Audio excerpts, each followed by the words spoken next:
ট্রেডিংয়ের জগতে একটা ধারণা আছে, মানে সফল হতে গেলে ভীষণ খাটতে হবে, তাই না? ঘন্টার পর ঘন্টা স্ক্রিনের সামনে থাকা, প্রচুর ট্রেড করা। হ্যাঁ, এই ধারণাটা বেশ প্রচলিত। কিন্তু প্রায়শই দেখা যায় কি, এত খাটাখাটনির পরেও রেজাল্ট কিন্তু হতাশাজনক। পোর্টফোলিও লালই থাকছে। ঠিক। আজকে আমরা একদম এর উল্টো একটা অ্যাপ্রোচ নিয়ে কথা বলবো। কম খেটেও ট্রেডিংয়ে ভালো করা সম্ভব, কম উদ্বেগ নিয়ে। ঠিক তাই। ট্রেডিংয়ে এই যে অতিরিক্ত পরিশ্রম বা যাকে বলে হাসল, সেটা লাভের চেয়ে ক্ষতিই বেশি করে অনেক সময়। তাই নাকি? হ্যাঁ, এখানে লেজি বা অলস বলতে কিন্তু কাজ ফাঁকি দেওয়া বোঝাচ্ছে না। আচ্ছা। এটা আসলে এক ধরনের কৌশলগত দক্ষতা, তাড়াহুড়ো না করে ধৈর্য ধরা, পরিকল্পনা করা আর কিছু নির্দিষ্ট নিয়ম সেটআপ সেগুলোর উপর ভরসা রাখা। ইন্টারেস্টিং। তার বেশি ট্রেড করা বা সারাক্ষণ বাজার নিয়ে ঘাটাঘাটি করা, এটা আসলে ভালো নয় বলছেন। বেশিরভাগ ক্ষেত্রে নয়। কারণটা কি জানেন? বাজার তো আপনার পরিশ্রম দেখে পয়সা দেয় না। তা ঠিক। বাজার পয়সা দেয় সঠিক সিদ্ধান্তকে। আর অতিরিক্ত ট্রেড, অতিরিক্ত বিশ্লেষণ এগুলো প্রায় আবেগের বশে ভুল সিদ্ধান্ত নেওয়ায়, যাকে বলে ওভার ট্রেডিং। হুম। ওভার ট্রেডিং, এটা তো খুব কমন সমস্যা। ঠিক। এই অলস ট্রেডার পদ্ধতিটা অনেকটা স্নাইপারের মতো, সঠিক সুযোগের জন্য চুপচাপ অপেক্ষা করা। আচ্ছা। তারপর যখন সুযোগ আসে একদম নিখুঁত নিশানায় স্ট্রাইক করা, এলোপাথারি গুলি চালানো নয়। তাই এখানে আসল শক্তিটা আসে অপেক্ষা করা থেকে, অপ্রয়োজনীয় ট্রেডগুলো এড়িয়ে যাওয়া।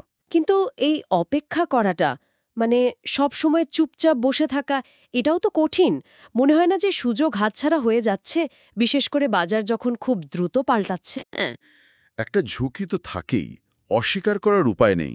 কিন্তু ভেবে দেখুন, তাড়াহুড়ো করে 10টা ভুল ট্রেড করে লস করার চেয়ে ধৈর্য ধরে অপেক্ষা করে 2টো বা 3টি সঠিক ট্রেড করা কি ভালো নয়? যুক্তি আছে। এখানে আসে ওই সেটআপের ব্যাপারটা। আপনার আসল সুবিধাটা কিন্তু বাজার কি করবে সেটা আগে থেকে বলায় নেই। তাহলে কিসে আছে? আছে আপনার নিজের তৈরি করা কিছু সুনির্দিষ্ট নিয়মে, কিছু শর্ত। যখন ওই শর্তগুলো পূরণ হবে শুধু তখনই আপনি ট্রেড নেবেন, না হলে নেবেন না। ও আচ্ছা, আচ্ছা। যেমন ধরুন নির্দিষ্ট ক্যান্ডেল প্যাটার্ন বা ইন্ডিকেটর? একদম। হতে পারে ক্যান্ডেলস্টিক প্যাটার্ন, হতে পারে কোনো ইন্ডিকেটরের নির্দিষ্ট রিডিং, ভলিউম, অনেক কিছুই হতে পারে। মূল কথা হলো বাজারকে তাড়া না করে নিজের নিয়ম তৈরি করে সেটাকে ফলো করা। বেশ। তাহলে নিজের জন্য নিয়ম তৈরি করা আর সেটা মানাটা খুব জরুরি। কিন্তু সমস্যা হলো এত তথ্য, এত খবর, এত মতামত, চার্টে এত সিগন্যাল। এই যে তথ্যের জঙ্গল বা নয়েজ, এর থেকে বাঁচব কি করে? এর উপায় হলো সরলীকরণ, সিম্পলিফাই করা। সরলীকরণ? হ্যাঁ, লেস ইজ মোর, এই নীতিটা এখানে খুব খাকে। আপনার ট্রেডিং সিস্টেম যত সিম্পল হবে, আবেগ তত কম আপনাকে প্রভাবিত করবে। হয়তো 2টো কি 3টে ইন্ডিকেটর যথেষ্ট।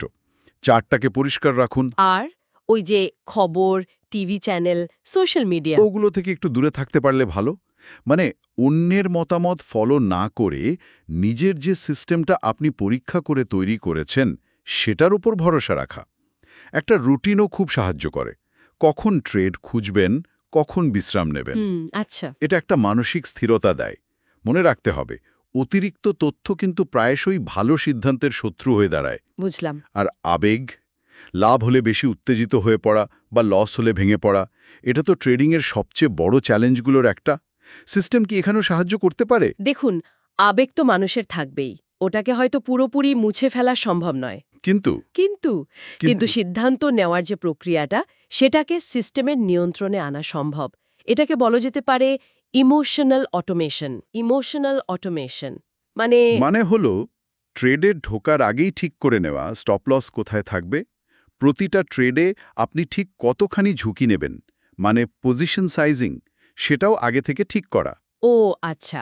এই নিয়মগুলো যখন আগে থেকে ঠিক করা থাকে তখন ওই লাভ বা লোকসানের মুহূর্তে আবেগটা কম প্রভাব ফেলতে পারে। কারণ সিদ্ধান্তটা তো আগেই নেওয়া হয়ে যাচ্ছে। সিস্টেমই আপনাকে বাঁচাবে। তার বড় লাভের লোভে না ছুটে ছোট ছোট কিন্তু নিয়মিত লাভের দিকে ফোকাস করাটাই বুদ্ধিমানের কাজ। ওই বোরিং প্রফিটসের ধারণাটা। একদম তাই। এটাই হলো বোরিং প্রফিটস। ট্রেডিংকে যদি কেউ লটারি জেতার মতো ভাবে, তাহলে বেশি দিন টিকতে পারবে না। হুম। প্রফেশনালরা কিন্তু জ্যাকপট খোঁজে না। তারা ছোট ছোট লাভগুলোকেই ধারাবাহিকভাবে জমিয়ে তোলে। কম্পাউন্ডিংয়ের মাধ্যমে সেটাই পরে বড় হয়ে যায়। ভাবুন, ক্যাসিনো কিভাবে লাভ করে।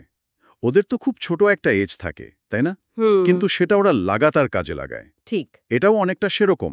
উত্তেজনা নয়, ধারাবাহিকতা আর প্রক্রিয়া মেনে চলাই আসল। হবে। আর দ্বিতীয়ত, এটাও জানতে হবে যে কখন ট্রেড করা উচিত নয়। হ্যাঁ, ঠিক তাই। নিজের জন্য একটা সহজ, নিয়মভিত্তিক সিস্টেম বানান, যেটা আপনার লাইফস্টাইলের সাথে খাপ খায়। অন্যের সিস্টেম কপি না করে নিজে দেখুন, পরীক্ষা করুন, ব্যাক টেস্ট করুন। ব্যাক টেস্টিংটা জরুরি, তাই তো? খুবই জরুরি। আর কখন ট্রেড করবেন না, সেটাও আপনার সিস্টেমের অংশ হওয়া উচিত। ধরুন, বাজারে ভয়ঙ্কর অস্থিরতা চলছে, বা আপনার সেটআপ মিলছে না, অথবা ধরুন আপনার নিজেরই মন ভালো নেই। হ্যাঁ, এরকম তো হয়ই। সেই সময় ট্রেড না করাটাও কিন্তু একটা দারুণ সিদ্ধান্ত। এটা শুধু আপনার ক্যাপিটাল বাঁচায় না, আপনার মানসিক শান্তিও বাঁচায়। তাহলে পুরো আলোচনার সারমর্মটা কি দাঁড়ালো? ট্রেডিংয়ে সফলতা মানে হুড়ুহুড়ি বা দিনরাত পরিশ্রম নয়। না, একেবারেই নয়। বরং ধৈর্য, ডিসিপ্লিন আর একটা ভালো করে ভাবা সিস্টেম ফলো করা। আবেগ আর বাজারের হইচই, মানে ওই নয়েজ, হ্যাঁ, এড়িয়ে যাওয়া, নিজের সেটআপের জন্য অপেক্ষা করা, ঝুঁটি ম্যানেজ করা। আর ছোট কিন্তু ধারাবাহিক লাভের দিকে মন দেওয়া। এটাই স্মার্ট ট্রেডিং। এটাই লেজি ট্রেডিংয়ের আসল মানে। প্রস্তুতি, ধৈর্য আর নিয়ম। দারুণ আলোচনা হলো। একটা জিনিস ভাবছিলাম, এই যে কম কিন্তু কার্যকর থাকা, মানে কৌশলগতভাবে অলস থাকা, এই আইডিয়াটা কি শুধু ট্রেডিংয়েই সীমাবদ্ধ, নাকি জীবনের অন্য ক্ষেত্রেও কাজে লাগানো যেতে পারে, যেখানে কোয়ালিটির গুরুত্ব কোয়ান্টিটির চেয়ে বেশি? খুব ভালো পয়েন্ট। আমার তো মনে হয় অবশ্যই লাগানো যেতে পারে। যে কোনো জটিল কাজে, যেখানে আমরা প্রায়ই অতিরিক্ত ব্যস্ত হয়ে পড়ি বা তাড়াহুড়ো করি, হ্যাঁ।